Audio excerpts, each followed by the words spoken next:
3 মাস পর অবশেষে খুলতে চলেছে জঙ্গল। শুরু হবে জঙ্গল সাফারি। আগামী 16ই সেপ্টেম্বর থেকে জঙ্গল খুলছে, এমনটাই খবর সূত্রে। পুজোর আগে স্বাভাবিকভাবেই খুশির আবহাওয়া তৈরি হলেও জয়ন্তীর পর্যটন ব্যবসায়ীদের মন ভার। এখনও সেভাবে মেলেনি পুজোর বুকিং। জয়ন্তীর পর্যটন কোন দিকে এগোবে তা নিয়েও চিন্তিত পর্যটন ব্যবসায়ীরা। আশা বলতে প্রত্যেক বছরে যেমন 15ই জুন বন্ধ হয়ে যায়, তারপরে 16ই সেপ্টেম্বর জঙ্গল খুলে।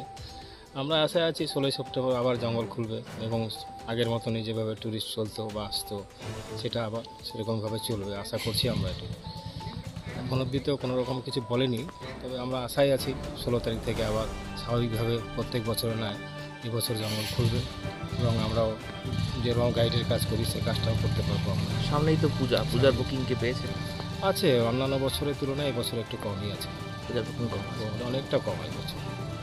আরেকটা বিষয়, আপনাদের তো পুনর্বাসনের একটা প্যাকেজ দেওয়া হবে বলেছিল এবং নোটিশও দেওয়া হয়েছিল, তো সেক্ষেত্রে মানে সেটা কবে হতে পারে?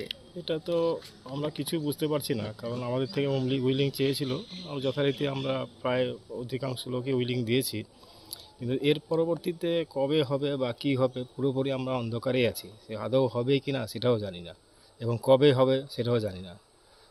মাঝখানে কী হয়েছে, এখানে যেগুলো কাজকর্ম হতো সেগুলো পর্যন্ত বন্ধ হয়ে আছে, কোনো কাজকর্মই হচ্ছে না। এখন উইলিং যখন দিয়েছি আমরা যদি জানতে পারতাম যে মানে এত সালের মধ্যে অথবা অত সালের মধ্যে আমাদের মানে রিলোকেশনটা হয়ে যাবে, তাহলে আমরা নিশ্চিন্ত হতে পারতাম।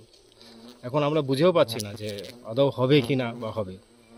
মানে এই মুহূর্তে তাহলে মানে জঙ্গল খুলবে সেই আশাতেই বসে আছে না? এখন তো জঙ্গল খোলার আশাতেই আছি, তবে এই বছর ট্যুরিস্টের সংখ্যা খুবই কম মনে হচ্ছে। কেন, কি কারণটা? কারণ তো কিছুই বুঝে পাচ্ছি না, হয়তো এমনও হতে পারে বিভিন্ন জায়গা ছড়িয়ে গেছে যে এই জায়গাটা উঠে যাবে বা এগুলো বন্ধ হয়ে গেছে নাকি, সেই কারণও হতে পারে। মানে ডুয়ার্সের অন্যান্য জায়গাতে ভিড় থাকলেও জয়ন্তী থেকে তুলনামূলকভাবে কম আছে, কম অন্যান্য বছরের তুলনায় কম আছে। আপনার নাম? আমার নাম আফাল নাইডু। কী করেন? আমি ট্যুরিস্ট গাইডের কাজ করি এবং ছোট্ট একটা হোমস্টেও আছে আমার।